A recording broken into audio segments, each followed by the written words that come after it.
आज देश में जो सबसे बड़ा मुद्दा चल रहा है वो नीट की परीक्षा का मामला है। और आप सब जानते हैं कि इस परीक्षा के विवादित होने के कारण लाखों करोड़ों लोगों को, खासकर नौजवानों को बहुत बड़ा सदमा लगा है। और नौजवानों के अंदर जो विश्वास है प्रक्रिया पर, परीक्षा की प्रणाली पर, उस पर बहुत बड़ा सवाल खड़ा हो गया है।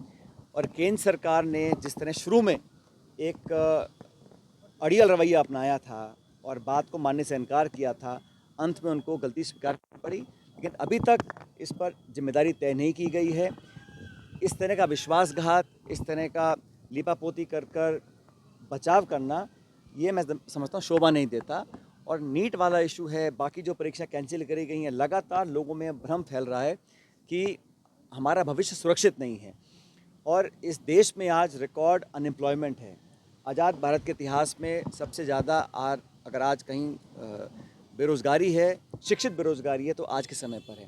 उसका समाधान ढूंढने के लिए सरकार को काम करना चाहिए था। ये वो सरकार है, चुनाव लड़ने से पहले अपने 100 दिन की योजना बना रही थी और ये इतना ओवर कॉन्फिडेंस में काम कर रहे थे। लेकिन जो सबसे महत्वपूर्ण हमारे समाज का हिस्सा है, नौजवान वर्ग है, उनके साथ उन्होंने एक तरह से विश्वासघात किया है। तो इस पर उन्हें पूरी कार्रवाई करनी चाहिए और संकोच नहीं करना चाहिए। कोई कितना बड़ा व्यक्ति भी हो, लेकिन इसकी तह तक पहुंचकर जो लोग इसलिए जिम्मेदार हैं उस पर कार्रवाई करनी चाहिए और लोगों को आश्वस्त करना चाहिए। मुझे लगता है कि सदन के अंदर न सिर्फ राहुल गांधी जी, लेकिन समूचा विपक्ष इस बात को उठाएगा। और ये बात पॉलिटिकल नहीं है, क्योंकि इतने बड़े पैमाने पर इतना बड़ा घपला पहली बार हुआ है और अलग अलग तथ्य सामने आ रहे हैं। जांच के बाद और तथ्य सामने आएंगे, लेकिन सरकार को इस पर पूरी ओवरसाइट रखनी चाहिए और समय समय पर जनता को सूचित करना चाहिए कि उन्होंने क्या कार्रवाई करी है। जहाँ गलती उसको स्वीकार करना चाहिए। और ये बहुत बड़ा मैं समझता हूँ सरकार से लैप्स हुआ है। जिस तरह नीट की परीक्षा का जो प्रकरण सामने आया है और बाकी जो परीक्षाओं को कैंसिल किया जा रहा है, उस बात का प्रतीक है कि कहीं ना कहीं सिस्टमेटिक फेलियर है। 10 साल से सरकार सत्ता में रही और बहुत सारे आपने स्लोगन्स दिए, भाषण दिए और युवाओं के नाम पर वोट भी लिया। आप परीक्षा पे चर्चा, चाय पे चर्चा, एग्ज़ाम पर चर्चा, लेकिन जो विश्वसनीयता थी उसको कायम करने में कहीं ना कहीं चूक हुई है। इसकी पूरी जिम्मेदारी केंद्र सरकार की है, उनको लेनी चाहिए और करेक्टिव एक्शन बहुत जल्द देना चाहिए। सर, केजरीवाल बाई इलेक्शन होने राजस्थान में क्या स्थिति रहेगी? इंडिया अलायंस रहेगा या फिर? हम लोग हमेशा से एक दूसरे से बात करके चुनाव लड़े हैं। इंडिया अलायंस पहले भी मजबूत था, आज भी मजबूत है और आने वाले समय में और मजबूत होगा।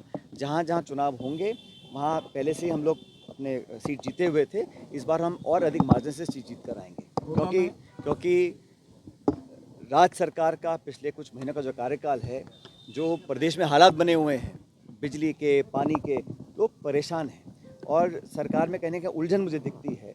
तो जनता को अगर मूलभूत सुविधाएं दिलाने में सरकार नाकामयाब हो रही है तो उसका परिणाम भी चुनाव में आएगा और उपचुनाव भी मैं समझता हूँ बहुत मजबूती से हम लोग लड़ेंगे और हम लोग जीतेंगे। और अभी जो कार्रवाई हुई है कोटा में, पॉलिटिकल पार्टी परमिशन लेने के बाद अपना आंदोलन कर रही है। और आंदोलन किसके लिए कर रही है? बिजली पानी के लिए कर रही है। तो बजाय इसके कि जनता को राहत दें, इस प्रकार की आक्रामक कार्रवाई करना प्रमुख विपक्षी पार्टी के साथ, प्रदेश अध्यक्ष के साथ, नेता प्रतिपक्ष के साथ, मैं समझता हूँ ठीक नहीं है। क्योंकि परमिशन के बाद वो और धरने पर जो हम लोगों ने बात रखी उसका संज्ञान लेकर जनता को सुविधा देने का काम सरकार को करना चाहिए। बजाय इसके कि हम बिजली पानी की राहत दें, हम अपने विरोधियों पर आक्रमण करें, उन पर एफआईआर रजिस्टर कर लें। तो ये राजस्थान में इस प्रकार का माहौल पहले कभी हुआ नहीं है और होना भी नहीं चाहिए और ये ठीक नहीं है। और मुझे लगता है कि इस पर कहीं ना कहीं सरकार का जो काम करने का तरीका है वो भी सवाल निशान में आकर खड़ा होता है। सर, ये मस्ती का वर्जन है जो डीएनए की जांच की बात की राष्ट्रपति दोष को लेकर।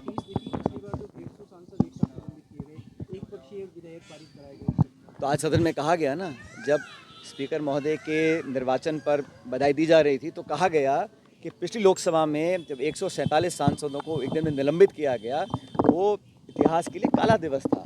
तो हम लोग तो संविधान को, लोकतांत्रिक परंपराओं को, पार्लियामेंट्री जो प्रोसीजर्स हैं उसको हमेशा सबसे ऊपर रखते हैं। और जैसे मैंने कहा, मैं उम्मीद करता हूँ कि इस वाले कार्यकाल में उस प्रकार की घटनाएं नहीं होंगी, सबको बोलने का मौका दिया जाएगा।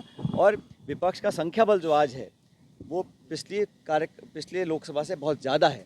मतलब बहुत सारे लोगों ने इंडिया अलायंस को वोट डाला है और सत्ता पक्ष में विपक्ष में कोई बहुत ज़्यादा गैप नहीं है। इसलिए मनमानी तरीके से काम करना, एक तरफा कार्रवाई करना, मनमानी अपनी जबरदस्ती करना, उस प्रकार की कार्रवाई मैं समझता हूँ सरकार नहीं कर पाएगी। उसका ध्यान भी मुझे लगता है स्पीकर महोदय को रखना चाहिए। केजरीवाल जी को सीबीआई ने वापस से अरेस्ट किया है और 5 दिन का रिमांड दिया। कि मैं कह रहा हूँ ये तो कोर्ट की कार्रवाई है, लेकिन सब समझ रहे हैं कि पिछली सरकार के कार्यकाल में जो दमनकारी अपनी नीतियाँ अपनाई थी, उसमें एजेंसी का दुरुपयोग किया गया था, और शायद ही कोई भारत सरकार की एजेंसी थी जिसका दुरुपयोग नहीं किया गया। लेकिन इस चुनाव के परिणाम से सरकार को जनता ने आईना दिखाया है कि आप बेवजह सरकारी एजेंसी का दुरुपयोग नहीं करिएगा और लोगों को दबाने का, विपक्ष की आवाज़ को कुचलने का काम सरकार नहीं करे। ये संदेश स्पष्ट है, और मैं मानता हूँ कि इस लोकसभा चुनाव में सरकार का निर्माण होना, हार जीत होना, आंकड़े आना अलग बात है, लेकिन जो सबसे बड़ा संदेश है वो संदेश ये है कि स्टेट पावर का, स्टेट एजेंसीज़ का, सरकार की ताकत का धड़ल्ले से जो मिसयूज़ किया गया, जो लापरवाही से उसका मिसयूज़ किया गया, उस पर अंकुश लगाने का काम सरकार को करना चाहिए। और जनता ने ये भी कहा, विपक्ष ने कहा कि संविधान की जो मूल भावनाएं हैं उसको कहीं ना कहीं ठेस पहुंचाने का काम ये सरकार कर सकती है।